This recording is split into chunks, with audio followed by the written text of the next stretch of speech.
Thank you. You may be seated, everyone. Good afternoon. Good afternoon.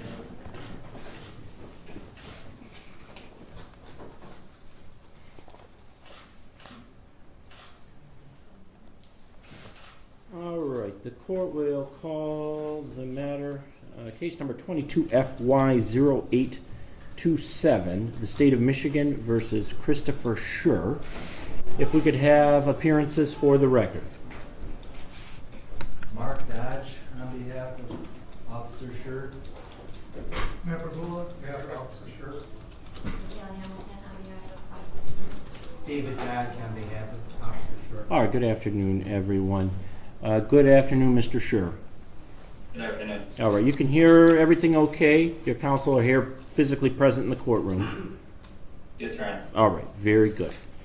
Mr. Schurr, it is alleged that on April 4, 2022, that you did, with the intent to kill or to do great bodily harm, or to act in wanton and willful disregard of the likelihood that the natural tendency of said act would cause death or great bodily harm, kill and murder a Mr. Patrick Lyoya, and that the act was committed without premeditation or deliberation. That, if true, would constitute the felony offense of murder in the second degree. It is punishable by a maximum of life incarceration or any term of years. Do you understand the charge and the maximum penalty associated with the charge? Yes, Your Honor. And you had a chance to talk to one of your attorneys, Mr. Dodge, one of the other attorneys, about your rights? As of today, I have not. All right. Have you reviewed the felony advice of rights form? No. Mr. Dodge, have you had a chance to talk to your client about his rights? No, Your Honor, because of the issues here with where Mr. Schurr is housed, we have not been provided those yet or had the opportunity. So it may be wise, Your Honor, to go ahead and review those All in right. court. Very good. All right, Mr. Dodge, number one, you have the right to remain silent. You have the right to be presumed innocent until proven guilty. You have the right to a trial. And at the trial, you have the right, you have a number of procedural rights. You have the right to call witnesses to testify on your behalf. You have the right to cross-examine witnesses that are called against you.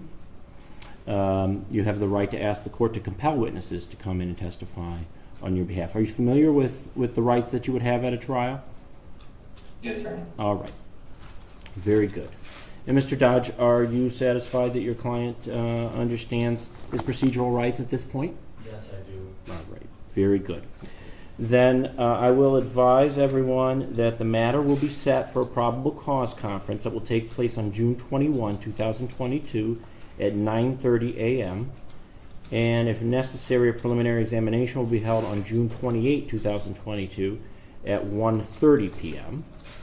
The court notes the defendant's not guilty status. Finally, as to the matter of pretrial release, the court would first like to hear from court services. Thank you, Your Honor. Article 1, Section 15, preventative detention does apply as the defendant is being charged with a capital offense. Therefore, the court may deny pretrial release. However, court services is not opposed to a cash or surety or a 10% bond, as there is no risk of flight, and in fact, Mr. Schurr did self-surrender. There is also no prior criminal record. He is a lifelong resident of the Kent County area with strong, supportive family ties. There is no known history of substance abuse and also no known mental health issues. And there is a willing co-signer for bond if that were to be requested by the court, along with a stable release address that he also provided for services. All right. Thank you. Mr. Dodge, did you want to address pretrial release? Thank you, Your Honor. I know the defense had an opportunity to file a motion for bond, which I understand the court had. And the court has received that and did have an opportunity to review it. Thank you, Your Honor. And we would also ask that the court follow the recommendation of court services here and set a reasonable bond in this case. The defense would request, based on all the particulars that the court consider, a 10% bond.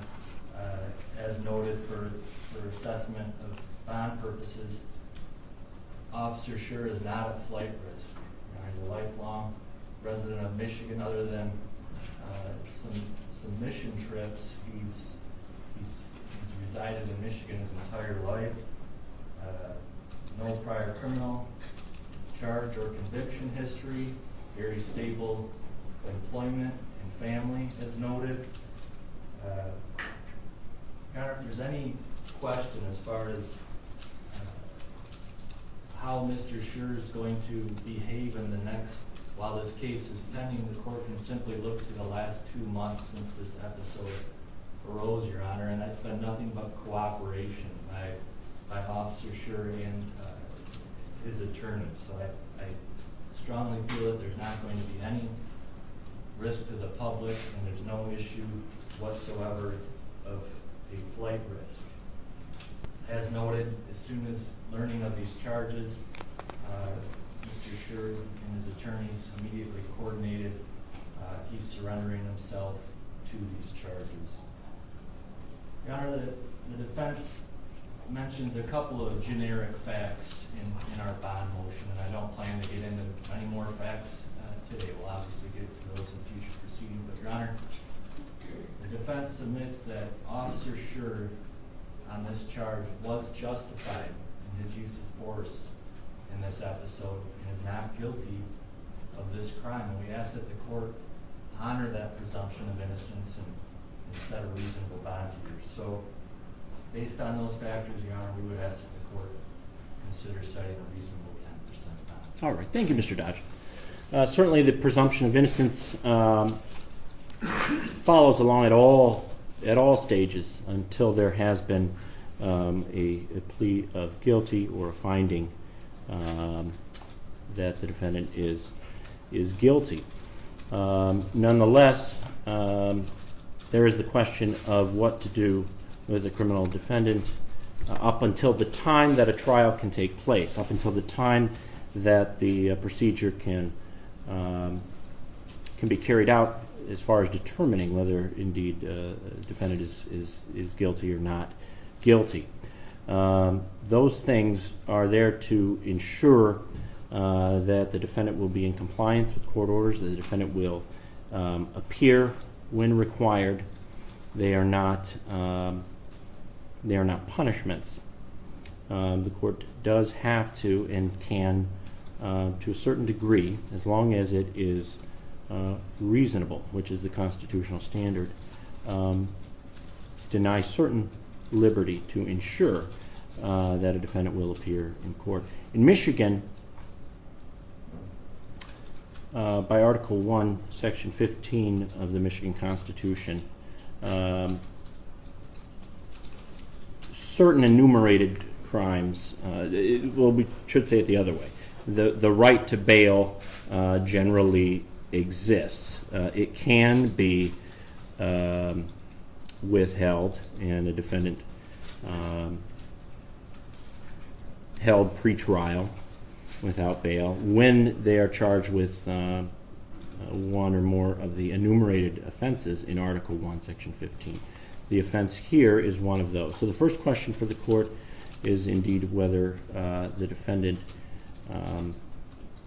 is eligible to be released pre-trial at all, whether the defendant is bailable.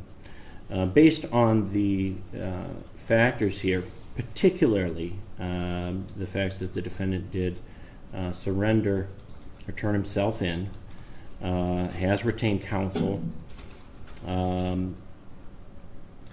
that defendant has no criminal history to speak of, the court can make the general finding that indeed the defendant at this point in time is bailable. And I will make that determination. The next question then becomes whether, or the terms and circumstances under which the defendant can be released. Our court rules require that the court generally presume a personal recognizance bond unless the court finds that a personal recognizance bond won't reasonably ensure the appearance of the defendant, or that release on personal recognizance presents a danger to the public. Again, the court weighs heavily on the fact that the defendant did turn himself in. And at this point, there is no demonstration of non-compliance. However, the nature of a particular charge itself is another factor that the court considers. And there are certain charges, there are capital offenses, that by the sheer nature that is the charge that the person is facing, elevates the risk, elevates pretrial risk. And I think the court does have to take that into account here. And so while certainly it weighs heavily on the court that the defendant has turned himself in, is in compliance, has no criminal history, those things weigh heavily, but the court also has to consider the charge. And so I don't think that a personal recognizance bond is appropriate under those circumstances. What I do find is that a cash surety bond is necessary, and I will set that bond amount $100,000 cash surety. That will also be subject to a number of special conditions that will be imposed as a condition of pretrial release. We'll order the defendant not purchase or possess any firearms or dangerous weapons while the case is pending. That defendant report to court services and remain under their supervision while the case is pending. That defendant not use any intoxicating liquors, marijuana, or illegal drugs. Undergo substance abuse assessment if that is directed by court services, if that is deemed necessary. And not engage in any assaultive, threatening, or intimidating behavior. Do you understand all those requirements, Mr. Schurr? Yes, Your Honor. All right. Mr. Dodge, anything further from your perspective? No, Your Honor, thank you very much. All right. All right, good luck with everything. And again, for the record, and so everyone has it down, the probable cause conference will take place on June 21, 2022 at 9:30 a.m. and preliminary examination, if necessary, will be conducted June 28, 2022 at 1:30 p.m. All right, take care, everyone. Thank you. Thank you very much, Your Honor.